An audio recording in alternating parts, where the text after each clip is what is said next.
I'm going to be grading every amendment in the United States and telling you if I would pass it or if I would not pass it and what I think about it as a whole. Let's get into it. So the First Amendment, everybody's familiar with it, the right of freedom of speech. You can peacefully protest whenever you want. You can peacefully say whatever you want. The government cannot put you in jail. They can't fine you. They can't put you on a watch list. The government cannot do anything. Now, a lot of people do get the First Amendment mixed up, and they believe that you can say whatever you want with any consequences. That's not really what the First Amendment means. You can say whatever you want. Private citizens and private businesses, they can say, well, we don't want you, or I want to divorce you because you said XYZ. So the First Amendment, from a legal standpoint, that just means that the government can't do anything. And I completely agree with that. I think this amendment is spot on. It is written to perfection, and there aren't any issues for me. So I would pass it, hands down. I would fight for this. I give it a 10 out of 10, and I would pass it, obviously. Second Amendment, also very popular. Everybody's familiar with it, the right to bear arms. Once again, I agree with this. I think the First and Second Amendment are both very important, and they kind of back each other up to a degree.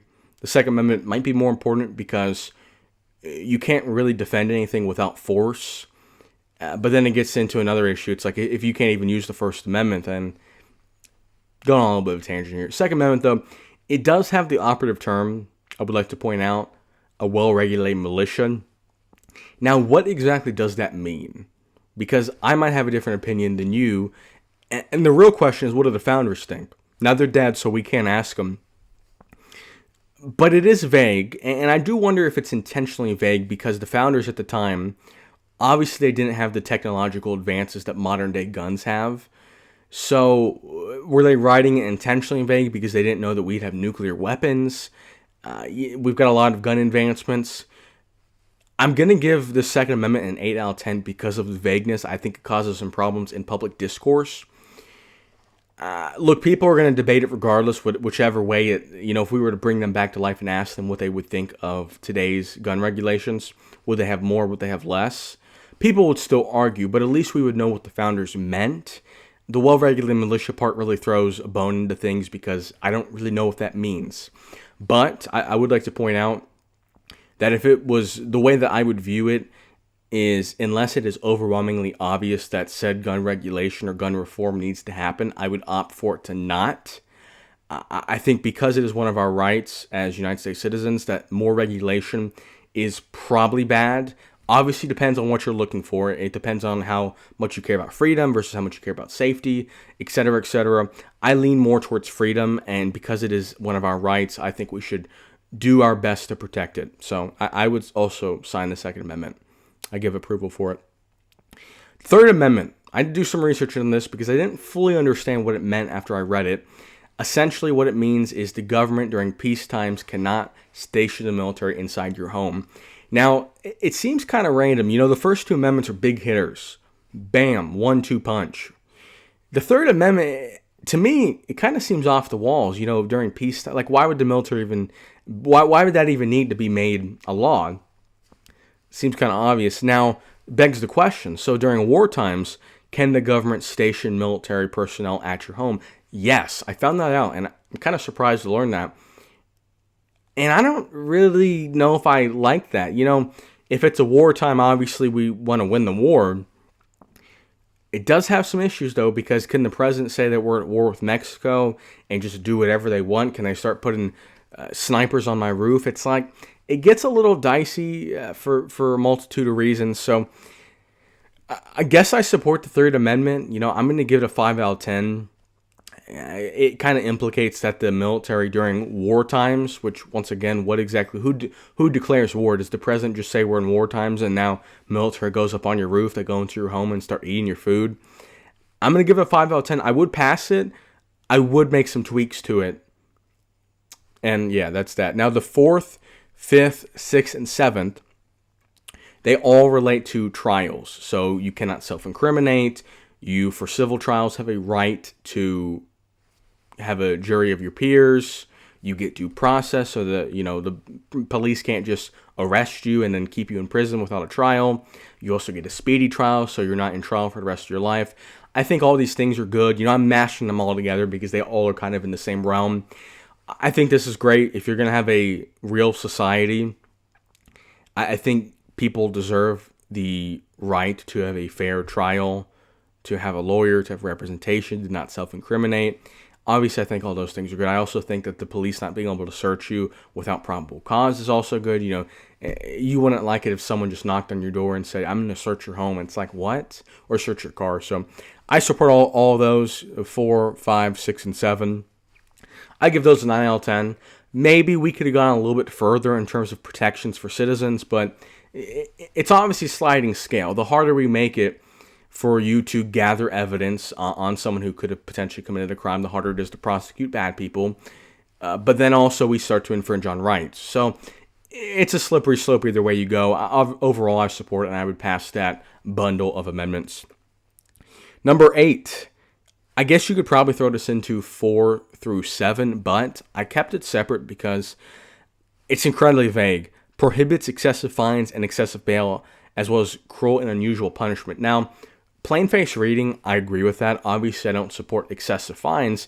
Nobody would support something excessive. I mean, it's kind of in the words, but what does that mean? Could we get some specifics? You can't be, for this crime, you can't be fined more than 10% of the... If we got some specifics, I would say, yeah, I agree with it. But, cruel and unusual punishment, what does that mean? Does that mean torture? What is torture specifically? Is any jail time torture? I mean, if I was in jail, I'd probably say that's cruel and unusual punishment. What's an excessive fine? It would depend on the crime. I think this is incredibly vague. I guess I would pass it. I'm going to give it a 3 out of 10. This doesn't mean much to me. Every single person, if we've got no specifics, I could go to court and just say, I don't like the 8th Amendment. Like, what exactly does this mean? So I don't like how vague it is.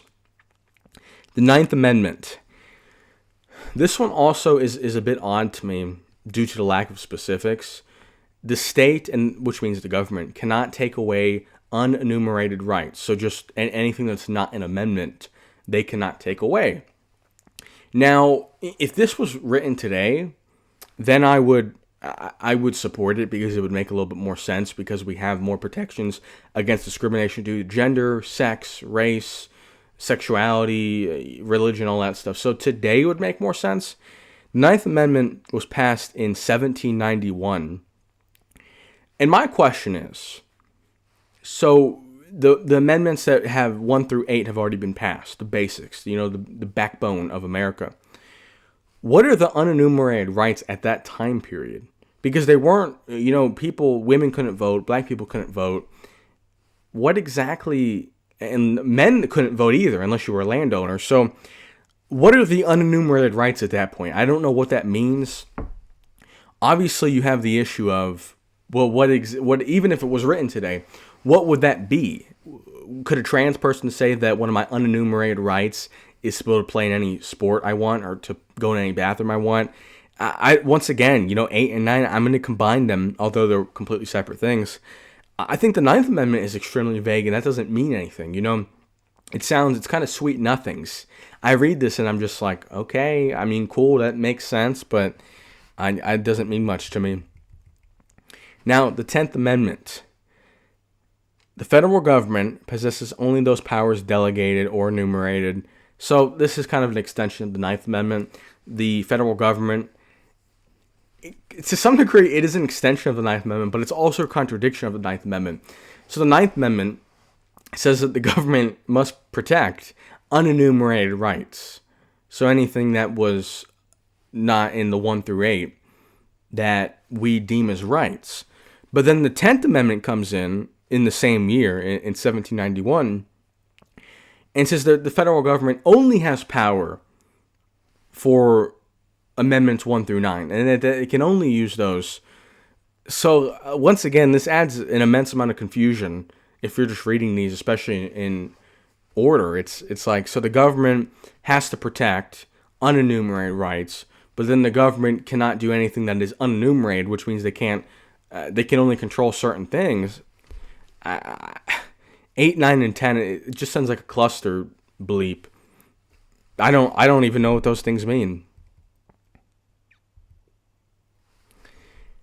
The 11th Amendment's pretty fire. I agree with this. So other countries cannot sue the United States for our use of rights. So if you use the First Amendment and say something, critical of Brazil, Brazil cannot file a lawsuit. Duh. I support that. 12th Amendment, pretty basic. Oh, I didn't give a grade for 8, 9. I gave it for 8. So 8, 9, 10. I'm gonna give each of these a 2 out of 10 or a 3 out of 10. I'm not saying I wouldn't pass these, but kind of my issue is I don't have any specifics. I don't think they really mean anything. Imagine if we passed an amendment and said be nice to your neighbor. It's like, okay, cool. Like I support it, but doesn't really mean anything. Okay. Anyways, 11th Amendment. That makes sense. The logistics of even doing a cross content. It doesn't even make sense. Duh. 12th, establishes the vice president is elected together with the president rather than the runner-up. It would be interesting for sure if the vice president was the person who got the second amount of electors in the electoral college. That would for sure be interesting, but I don't really understand the point of it. This one seems kind of, the president gets to delegate and gets to fill a bunch of seats, and one of those is the vice president. So, I would pass that as well. 13th Amendment abolishes slavery and involuntary servitude except as a punishment for crime. Look, abolishing slavery, that's kind of a duh, once again. I don't like how they added in except for a punishment of a crime. Now, we do have due process, so it does kind of protect us from we think you committed a crime.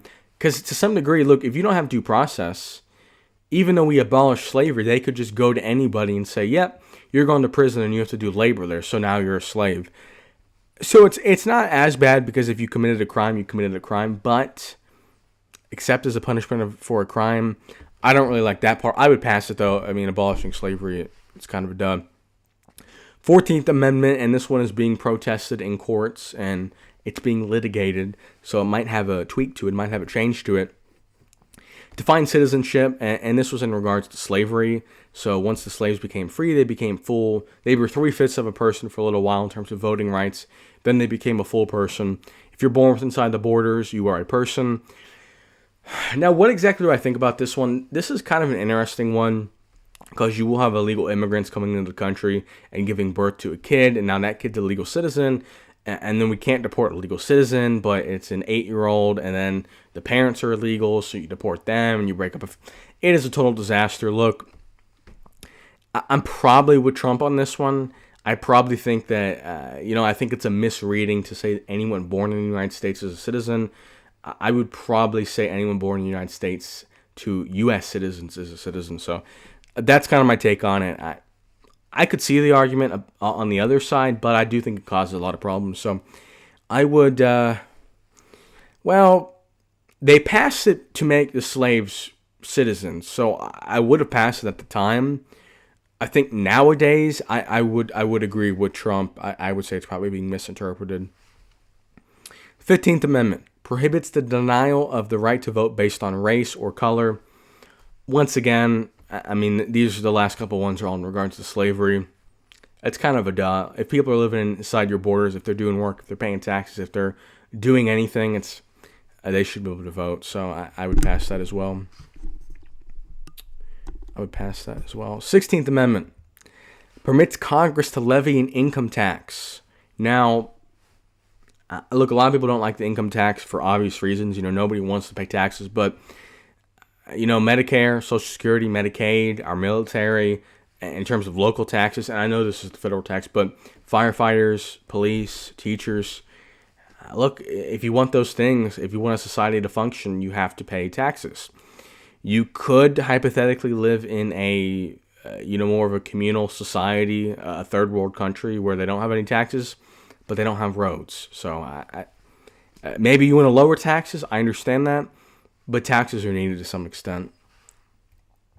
And look, some people might say that they want to get rid of income tax and pay with tariffs, or sales tariff is a form of sales tax. But look, you're paying it slightly differently. A tariff or sales tax is regressive.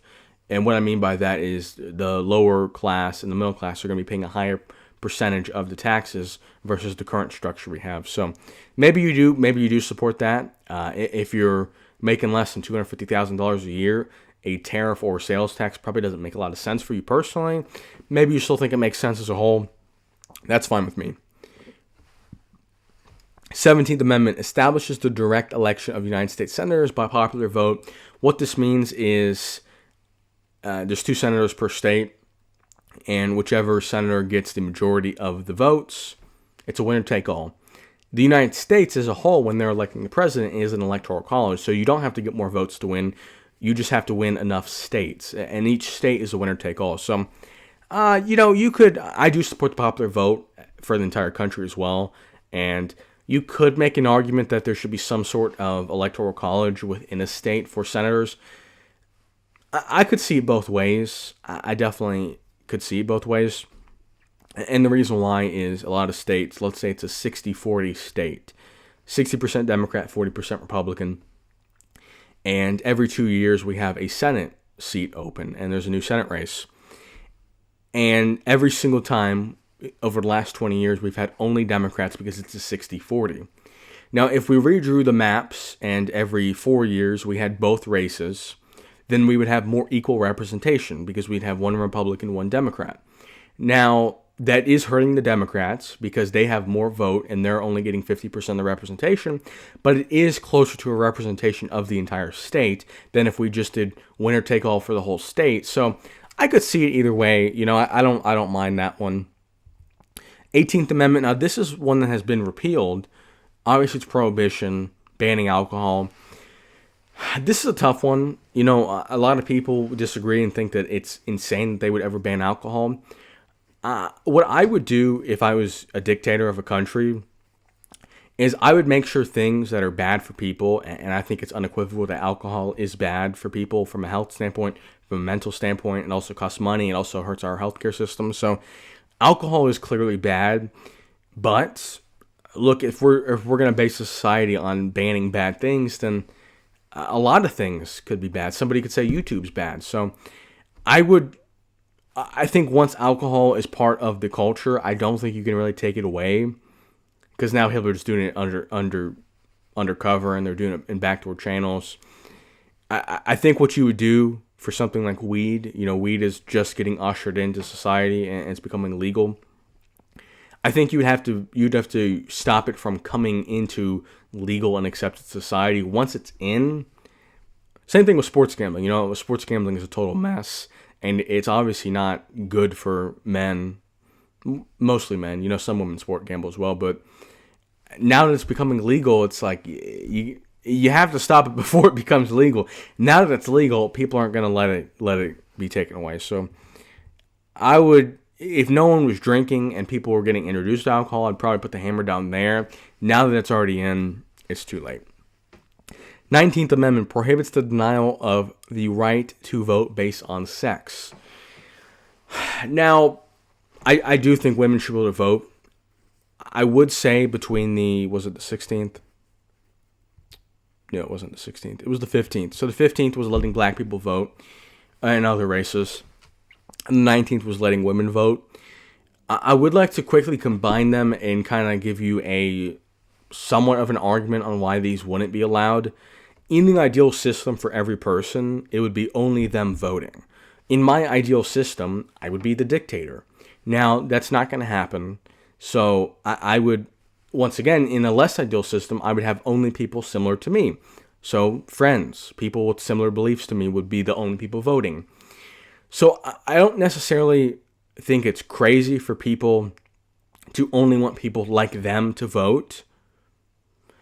But it isn't super practical. Look, if people are going to be living inside your country, and to some extent, people don't even really get representation because regardless of who you vote for, that president, that senator, that governor, that House of Representative member, they have to follow their donors' wishes.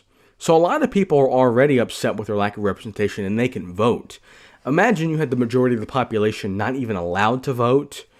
I mean, it would just cause chaos. It would cause a lot of friction in society.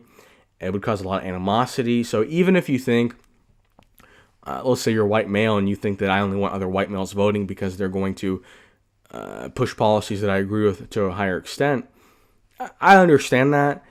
I think even if you believe that, it does get into some messy territory. Now, the one difference between the race, so the 15th was races, so black people could vote, and the 19th was women could vote.